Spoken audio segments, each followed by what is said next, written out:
அன்பர்கள் அனைவருக்கும் என்னுடைய முதற்கண் வணக்கங்களை தெரிவித்துக் கொள்கிறேன். இந்த காணொளியில் ராமலிங்க பெருமான் என்னென்ன இறைவன்கிட்ட, அதாவது இறைவனுடைய அருள்கிட்ட என்னென்னலாம் வேண்டி கேட்குறார் அப்படிங்கிறத பாட்டாக சொல்லி அந்த பாட்டினுடைய அர்த்தத்தையும் நான் சொல்கிறேன் உங்ககிட்ட. பாட்டு என்னன்னா, பொய்யாத மொழியும் மயல் செய்யாத செயலும் வீண் போகாத நாளும் விடயம் புரியாத மனமும் உட்பிரியாத சாந்தமும் புந்தி தளராத நிலையும் எய்யாத வாழ்வும் வேறு எண்ணாத நிறைவும் நினை என்றும் மறவாத நெறியும் இரவாத தகவும் மேற்பிறவாத கழியும் ஏழையே கருள் செய் கண்டாய் கொய்யாது குவியாது குமையாது மனம் வீசு கோமல தெய்வ மலரே கோவாத முத்தமே குறையாத மதியமே கோடாத மணி விளக்கே ஐயானனம் கொண்ட தில்லை எம்பதி மருவும் அண்ணலார் மகிழும் மணியே அகிலாண்டமும் சராசரமும் இன்று அருள் பரசிவ ஆனந்த வல்லி உமையே அப்படின்னு பாடி முடிக்கிறார். என்னன்னா பாட்டினுடைய அர்த்தம் என்னன்னா, கொய்யாது குவியாது குமையாது அப்படின்னா, கொய்யாதனா பறிக்காமல், கொய்யுதல்னா பறித்தல்னு அர்த்தம், கொய்யாதனா பறிக்காமல், பறிக்கப்படுவது இன்றின்னு அர்த்தம். பறிக்கப்படுவது இன்றி குவியாது. இப்போ பூவை தான் சொல்கிறாங்க. அந்த மாதிரி அந்த பூவை பறிக்கிறதும் இல்லை, அதனுடைய இதழ் குவிதலும் இல்லை, வாடுதலும் இல்லாமல் நறுமணம் கமிழ்கின்ற அழகிய தெய்வ மலர் போன்றவளே அப்படிங்கிறாரு. கொய்யாது, அதாவது பறிக்கப்படுவது இல்லாமல், இதழ் குவிதலும் இல்லாமல் வாடுதலும் இல்லாமல் நறுமணம் கமிழ்கின்ற அழகிய தெய்வ மலர் போன்றவளே, கொய்யாது குவியாது குமையாது மனம் வீசு கோமல தெய்வ மலரே. அடுத்து, கோவாத முத்தமே குறையாத மதியமே கோடாத மணி விளக்கே. அதாவது கோவாத முத்தமே குறையாத மதியமே, அதாவது கோவாத முத்தேங்கிறார், முத்தமே இல்லை, தப்பு, சாரி, கோவாத முத்தேங்கிறார். முத்து நம்ம பவழம் முத்தெல்லாம் கோக்கப்படுது, ஓட்டை இருக்கு இல்லையா, அந்த ஓட்டையில் கோப்பாங்க. ஆனால் இது கோக்காத முத்தாமா, அந்த ஓட்டையில். அப்போ கோக்கப்படாத முத்தேங்கிறார். எல்லா முத்துக்களுமே கோக்கப்படுவது, ஆனால் இது கோக்கப்படாதது. அப்போ என்ன சொல்கிறாரு, கோவாத முத்தே குறையாத மதியமே. எப்போவுமே மதி நிலவு தேயும் இல்லையா, அது இல்லாத முழு மதிக்குத்தான் தேய்தல் இல்லாத முழு மதியேங்கிறாரு. கோவாத முத்தே குறையாத மதியமே கோடாத மணிவிளக்கு, கோணுதல் இல்லாத மணிவிளக்கு. அப்புறம், ஐயானனம் கொண்ட தில்லை எம்பதி மருவும் அண்ணலார் மகிழும் மணியே. ஐயானனம் அப்படிங்கிறத 2-3 பாட்டில் பெருமான் சொல்லுவார். அது என்ன ஐயானனம்? தெரிஞ்சுக்கணும்ல, நீங்கள் தெரிஞ்சு வச்சுக்கோங்க. அது எப்படியா இருந்தாலும் அவர் பாடினது இந்த மாதிரி சொல்ல உபயோகப்படுத்துகிறாரு. அப்போ அந்த ஐயானனுங்கிறத நீங்கள் தெரிஞ்சுக்க வேணாமா? கண்டிப்பாக தெரிஞ்சுக்கணும். முகம் 5 கொண்டு 5 முகம் கொண்டு தில்லை எம்பதியில் எழுந்தருளும் அண்ணலாகிய கூத்தப்பெருமான் மகிழ்கின்ற மரகத மணி போன்றவளேங்கிறாங்க அப்படின்னு சொல்கிறாரு. ஐயானனம் கொண்ட தில்லை எம்பதி மருவும் அண்ணலார் மகிழும் மணியே. ஐயானனம் அப்படின்னா என்ன அர்த்தம்னா, நீங்கள் கோயிலெலாம் போனீங்கன்னா சிவலிங்கம் இருக்கு இல்லையா, அந்த சிவலிங்கத்தில் தெரிஞ்சுக்கங்கிறதுக்காக சொல்கிறேன். பெருமான் சொன்ன கருத்தை அப்படியே சொல்கிறேன் தவிர மற்றபடி வேறு எதுவும் நோக்கத்தோடு சொல்லலை. அவர் சொன்னதை அப்படியே சொல்கிறேன், அவ்வளோதான். அந்த லிங்கம் 5 முகங்கள் கொண்டது. நம்ம போனால் பார்த்தா அப்படியே மழுன்னு இருக்குது, ஆனால் இதுக்கு 5 முகம் இருக்குது.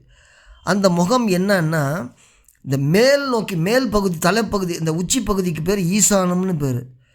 அப்படி 5 முகம்: ஈசானம், தற்புருஷம், வாமதேவம், அகோரம், சத்யோசாதம் அப்படின்னு இருக்குது. இந்த ஈசானம்னு மேல் பகுதி இருக்குது பார்த்தீங்களா, அந்த ஈசானம்ங்கிற பகுதியிலிருந்து தான் என்னன்னா 28 ஆகமங்கள் உருவாகியிருக்குன்னு சொல்லி ஞானவான்கள் சான்றோர்கள் சொல்லுகிறாங்க. அப்புறம் தர்புருஷம், வாமம், அகோரம், சத்யோசாதம் இந்த 4 வேதங்கள் உருவாகியிருக்கு. என்னது வேதங்கள்? ரிக்வேதம், யஜுர்வேதம், சாமவேதம், அதர்வண வேதம் இத்தனையும் உருவாகியிருக்கு. சிவனுக்கு திருமுகம் 5 முகம் கொண்ட சிவ வடிவத்தை தான் மந்திர தேகம்னு சொல்லுவாங்க. அதை தான் அதுக்கு பேர் என்னன்னா ஐயானனம் அப்படின்னு பேர். இப்போ இந்த ஐயானனம் கொண்ட அப்படின்னு 5 முகம் இருக்கு இல்லையா. இப்போ முருகன், ராமலிங்க பெருமானுக்கு முருகன் தான் நேராக வந்தார், அருள் கொடுத்தாருங்கிறத குறிப்பிடுறார். அந்த முருகன் எப்படி உண்டாகுனான்னா, அந்த 5 முகம் இருக்குது இல்லைங்களா, கீழே ஒரு முகம் இருக்குது, அதுக்கு பேர் அதோ முகம்னு ஒன்று பேர். அதுக்கு பேர் அதோ முகம்னு பேர். அந்த அதோ முகத்திலேருந்து தான் அந்த தேவர்கள்லாம் முறையிடுவாங்க சிவபெருமான்கிட்ட. இந்த மாதிரி அரக்கர்கள்லாம் ரொம்ப துன்பப்படுத்துகிறாங்க எங்களை அப்படிங்கும்போது தான் அவர் அதோ முகம்னு கீழ் நோக்கிய முகத்திலேருந்து ஒரு ஆளை உண்டாக்குவார். அவர் தான் முருகன். அந்த முருகனை கொண்டு அந்த அரக்கன் அடிக்காங்கிறது கந்த புராணத்தில் வருது ஆச்சுங்களா. அப்போ நீங்கள் இதையும் மேற்கொண்டு நீங்கள் தெரிஞ்சுக்கணும்னா திருமந்திரத்தில் போனீங்கன்னா ஒரு பகுதியே இருக்குது, அதோ முகம் அப்படிங்கிற ஒரு பகுதி. அந்த அதோ முகத்தில் ஒரு பாட்டு இருக்குது. அந்த பாட்டை நீங்கள் படிச்சிங்கன்னா தெரிஞ்சுக்கலாம் நீங்கள். ஏன்னா திருமந்திரம் அதை ரொம்ப ஊன்றி கவனிக்க சொல்கிறார். அதோ முகம் அப்படிங்கிற பகுதியில் போய் நீங்கள் பார்த்தீங்கன்னா அந்த 5 முகத்தில் ஒரு முகம் அதோ முகம், அதுலேருந்து தான் முருகனை உண்டாக்குனாருங்கிறத சான்றுகள் அங்கே இருக்குது. அதை நீங்கள் போய் பார்த்துக்கலாம். அப்போ ஐயானனம் கொண்ட தில்லையம்பதி மருவும் அண்ணலார் மகிழும் மணியே அப்படின்னா என்ன சொல்கிறாரு? 5 முகம் கொண்டு தில்லையம்பதிகன் எழுந்தருளும் அண்ணலாகிய கூத்தப்பெருமான் மகிழும் மரகத மணி போன்றவர்களே அப்படின்னு சொல்லிட்டு அவர் என்ன கேட்குறாரு? பொய்யாத மொழியும் அப்படின்னாக்க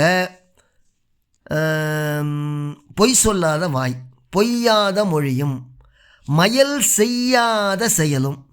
நம்ம செயல்கள் பூரா மாயையை வச்சு தானே செய்கிறோம். நம்ம செயல் பூரா மாயை தானே, மயக்கம் விளைவிக்கிற செய்கை. அந்த மயக்கம் விளைவிக்காத செய்கையும்.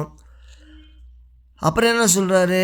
விடயம், அது வீண் போகாத நாளும். அதாவது பயனாக வாழ்நாளை கழிக்கணும். பயன் இல்லாமல் கழிச்சோம்னா அது வாழ்நாள் இல்லைல்ல. அதனால் பயனின்றி கழியாத வாழ்நாளும், விடயம் புரியாத மனமும்னா நம்ம மனசு யாராக இருந்தாலுமே பார்த்திங்கன்னா நம்ம மனசு எங்கே வருது? நம்ம மனசெல்லாம் அந்த புலன்கள் வழியாக பொறி புலன்கள் வழியாக தான் போய் அது வீணாக கெட்டு போயிட்டு இழுத்துட்டு போகுது. அதை நம்முடைய அறிவு மனதின் மூலமாக வீணாக்குது இல்லையா. அந்த அறிவும் மனமும் சேரவே கூடாது ஆச்சா. அதை தான் இவர் என்ன சொல்கிறாரு? புலன்கள் மேல் செல்லாத நல்ல மனசு வேணும். ஆனால் மனசு எப்போவுமே அதுதானே போதும். எழுவதோடு விழுவதும், இறங்குவதும், ஏறுவதும், எண்ணுவதும், நண்ணுவதும், இப்புவன போகங்கள் யாவினும் சென்றே சுற்றுவதுமாகி சற்றும் அறிவில்லாத சூழலும். அதை எப்படி அடக்கிறது? தூயனின் திருவருளின் அன்றி இவ்வேழை அச்சுழல் மனம் அடக்க வருமோ அப்படின்னு ரமணிக்க பெருமான் இன்னொரு பாட்டில் பாடுவார். மனசை பற்றி நிறைய பாடுவார். அப்போ அந்த மனம் புலன்கள் மேல் செல்லாத நல்ல மனம் கேட்குறாரு. அப்புறம் என்ன சொல்கிறாரு? உட்பிரியாத சாந்தம், உள்ளத்தினிருந்து நீங்காத சாந்த பண்பு கேட்குறாரு. அப்புறம் என்ன சொல்கிறாரு? சாந்த பண்பு கேட்ட பிறகு புந்தி தளராத நிலையும். மனம் சில சமயம் கெட்டு போகுது. நன்மை வந்தால் நல்லா இருக்குது, ஜாலியாக இருக்குது. அப்புறம் ஏதாவது துன்பம் வந்துச்சுன்னா மனம் சோர்ந்து போகுது இல்லையா? அந்த மாதிரி ரெண்டுமே இல்லாத ஒரு நல்ல வேணும். மனம் சோராத நிலைமை எனக்கு வேணும். அப்புறம் என்ன சொல்கிறாரு? எய்யாத வாழ்வும் வேறு எண்ணாத நிறைவுங்கிறார். வறுமையினால் வறுமை வந்துச்சுன்னா தளர்வுறோம் இல்லையா? அந்த தளர்வு வரக்கூடாது. வறுமையால் தளர்வுறாத வாழ்க்கையும், அப்புறம் எய்யாத வாழ்வும் வேறு எண்ணாத இன்மை துன்பத்தால் குறைகளை நினைஞ்சு வேறு வேறு நினைவுகளை கொள்ளாத மன நிறைவு வேணும். மன நிறைவு நினச்சி நம்ம நினைவு கொண்டாக்குறோம் இல்லையா? ஆனால் நமக்கு என்ன திருப்தியாக மன நிறைவோடு வேணும். ஒன்றை என்னாலைக்கும் மறக்காத ஒரு செந்நெறி அது வேணும் எனக்கு. நினை என்றும் மறவாத நெறி வேணுங்கிறார். நினை என்றும் மறவாத நெறியும், அப்புறம் இரவாத தகவும் மேற்பிறவாத கழியுங்கிறார். நான் இறக்கவும் கூடாது, என்னது பிறக்கவும் கூடாது. அந்த ரெண்டும் கிடைக்கணும்னா என்ன பண்ணும்? சிவபோக வாழ்வு எனக்கு வேணும், எனக்கு அருள் செய்யி அப்படின்னு சொல்லி பெருமான் இந்த பாட்டை முடிக்கிறார். என்னென்னா, அதாவது பிறந்தால் இறக்கணும், இறந்தால் பிறக்கணும், இப்படி தான் இருக்குது இல்லையா? அது இல்லாத வாழ்க்கை வேணும். அப்போ என்ன? இறைவனுடைய சுத்த நிலையை அடையணும். அப்போ தான் இது நிலைக்கும். அதை தான் பெருமான் என்ன சொல்கிறாரு? இறைவன்கிட்ட போய் கேட்குறாரு. அருள் அப்படிங்கிற அந்த அம்மாட்ட கேட்குறாரு. பொய்யாத மொழியும் மயில் செய்யாத செயலும் வீண் போகாத நாளும் விடயம் புரியாத மனமும் உட்பிரியாத சாந்தமும் புந்தி தரலாத நிலையும் எய்யாத வாழ்வும் வேறு எண்ணாத நிறைவும் நினை என்றும் மறவாத நெறியும் இரவாத தகவும் மேற்பிறவாத கழியும் ஏழையே கருள் செய் கண்டாய். ஏழை அப்படின்னா என்ன அர்த்தம்னா, அருள் இல்லாதவன் அர்த்தம். ஏழைனா பணம் இல்லாதவன் நீங்கள் நினைக்கக்கூடாது. ஏழைனா அருள் இல்லாதவங்க தான் ஏழைம்பாங்க இவருடைய பாஷையில். கொய்யாது குவியாது குமையாது மனம் வீசு கோமல தெய்வ மலரே கோவாத முத்தமே குறையாத மதியமே கோடாத மணி விளக்கே ஐயானனம் கொண்டதில்லை எம்பதி மருவும் அன்னலார் மகிழும் மணியே அகிலாண்டமும் சராசரமும் இன்றருள் பரசிவானந்த வள்ளி உமையே அப்படின்னு பாடி முடிக்கிறார். இதே பாட்டை 9ஆம் வயசில் பாடும்போது, நிலையுறும் நிராசையாம் உயர்குலப் பெண்டிரோடு நிகழ் சொந்தமாம் புதல்வனும் நெறி பெறும் புதார குணம் என்னும் நற்பொருளும் மருள்நிக்கும் அறிவாம் துணைவனும் மலைவு அரு நிராங்கார நண்பனும் சுத்தமுறு மனமன்னும் நல்லேவலும் வரு சகல கேவல இல்லாத இடமும் பெற்று வாழ்கின்ற வாழ்வு அருளுவாய் அப்படின்னு வேண்டுவார் 9 வயசில். இது வயசுலாம் அதிகமான பிறகு இந்த மாதிரி சொல்கிறார். இந்த மாதிரி நிறைய பாட்டுக்கள் பாடுறார். அந்த பாட்டுக்கள் எல்லாமே உங்கள் மாதிரி நேரில் முன்னாடி நான் வைக்க விரும்புகிறேன். பொருள் தெரிஞ்சுக்குங்க, அதை போய் ஆராயுங்க. என்ன ஐயானன்னு சொன்னாங்களே அது என்ன அப்படின்லாம் கேட்டு, அறிஞர்கள் நிறைய இருப்பாங்க, அவங்களெலாம் கேட்டு தெரிஞ்சுக்குங்க. தெரியாத விஷயங்களும் நம்மளும் சொல்லலாம், பகிர்ந்துக்குள்ள தான் போகிறோம். இதில் என்ன ஒன்றும் தப்பு கிடையாது. அதனால் இந்த பாட்டோட நிறைவு செய்கிறேன். அடுத்த பாட்டில் வேறு ஒரு காணொலியில் நான் அடுத்த பாட்டை பாடலான்னு சொல்லி நிறைவு செய்கிறேன். வணக்கத்தையும் கூறி முடிக்கிறேன். வணக்கம்.